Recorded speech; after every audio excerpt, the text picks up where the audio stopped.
si je rebondis sur cette histoire, ça me fait penser au sujet Andrew Tate. Mhm. Euh,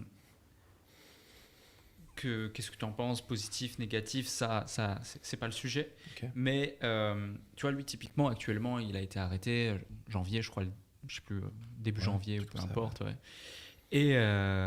Et justement, certains disent il n'y a aucune raison qu'il soit arrêté. Même les filles pour lesquelles il est inculpé ont fait des publications sur Instagram en disant que c'est faux, etc. Machin. Et d'autres qui disent non, c'est bien qu'il soit arrêté, il le mérite, blablabla.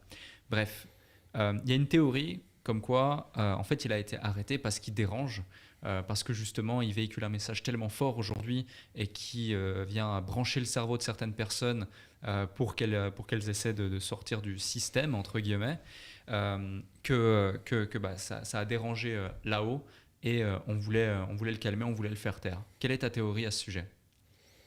Ma théorie, parce que j'en sais rien du tout de ce qu'il en est vraiment, que la présomption d'innocence, évidemment, ça n'existe pas dans notre monde. T'es présumé coupable, toujours. C'est comme ça, c'est la vie, c'est la réalité. Ma théorie, c'est plutôt que on peut pas être remarquablement intelligent sans être remarquablement con en même temps. Tu fais des dizaines de milliards d'impressions sur TikTok et compagnie, où tu challenges le deep state, où tu qualifies les élites de... Enfin, tu rappelles un peu leurs mœurs, on va dire, notamment sexuelles. Tu challenges tous les grands paradigmes, le réchauffement climatique, etc. Tu expliques que les élections sont truquées aux États-Unis. Je dis pas que c'est vrai, je dis pas que c'est faux. Je suis pas au courant, je ne maîtrise pas le dossier. Je m'en fous un peu d'ailleurs. Tu expliques que les injections forcées sont un poison. Il n'est pas dit texto, mais c'est un peu ça l'idée. Et en même temps, tu dis, moi je suis un pimp, ce que j'aime c'est prendre une meuf et la réduire en esclavage sexuel pour la monétiser et je lui laisse 5% de la thune. Et c'est comme ça que je fais un max de thune et je lui lave le cerveau à la gonzesse pour qu'elle se barre jamais. Mais putain, t'es mort quoi.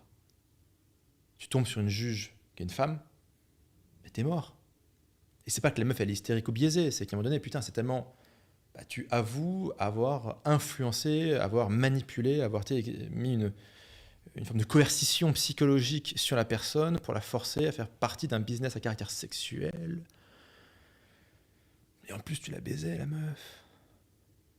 Et tu gardais toute la thune pour toi. Et tu revendiques ça, haut et fort. Tu vois, il y a un côté où tu te dis, mais introduis une nuance, quoi. C'est que quand tu as 1000 abonnés, 10 000 abonnés, tu peux le dire, mais tu vois, introduis une nuance. Introduis une nuance, quoi. Et tu vois, c'est... tu te dis, mais... moi, je pense qu'il est profondément intelligent. Il est remarquablement intelligent, ce mec. Puis qu'il est remarquablement con en même temps. Et les gens profondément intelligents sont souvent profondément cons en même temps.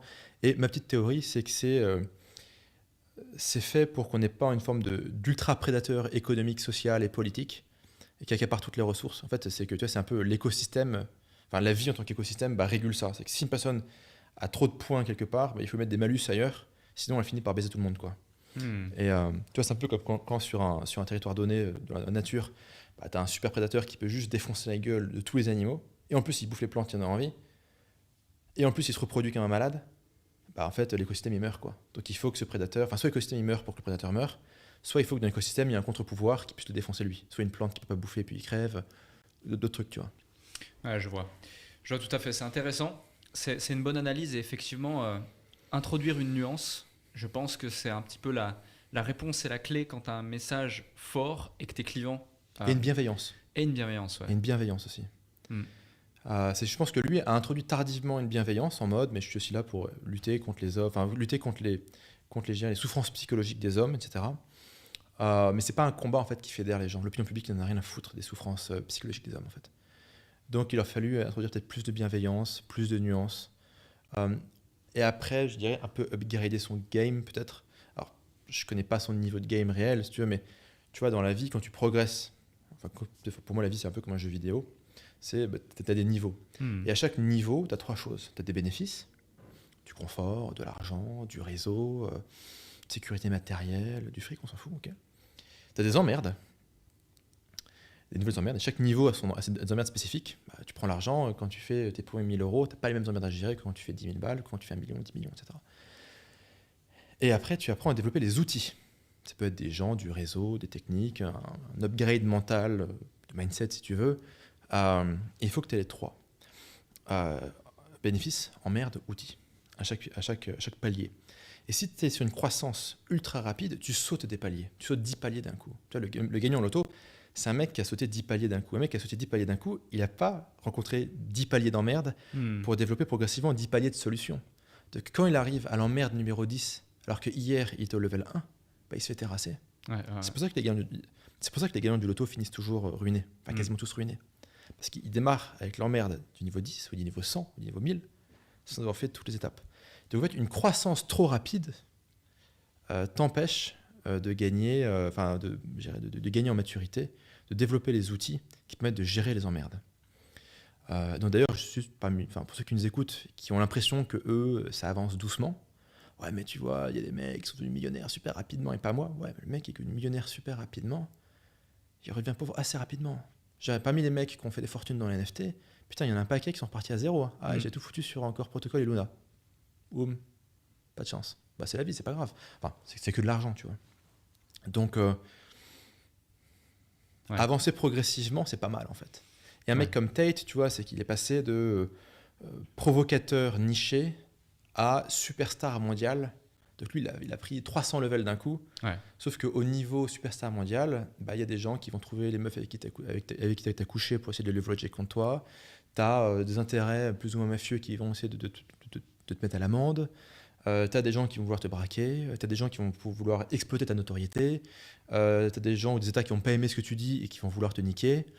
Et donc si tu n'as pas upgradé ton game à plein de niveaux, tu vois, je suis pas juriste, mais quand on voyait son avocat, quand il s'est fait choper en garde à vue, mais c'était un touriste, le mec. Le mec était là en mode moton fourrure, gomina. Ouais, je suis super avocat, tu vois. Peut-être qu'il est bon, j'en sais rien, mais tu vois, ça faisait en mode, mais ils l'ont trouvé où ce mec, quoi. Et après, maintenant, il ramène une avocate, une femme déjà, parce que sur les questions de violence sexuelle, ça passe beaucoup mieux de mettre une avocate femme que de mettre un mec avec les montants fourrure comme un Mac et la gomina. C'est déjà beaucoup plus stratégique. Et ils ont pris des pointures qui sont venues des États-Unis pour bâtir une vraie team légale, tu vois. Et là, la meuf qu'ils ont est une tueuse.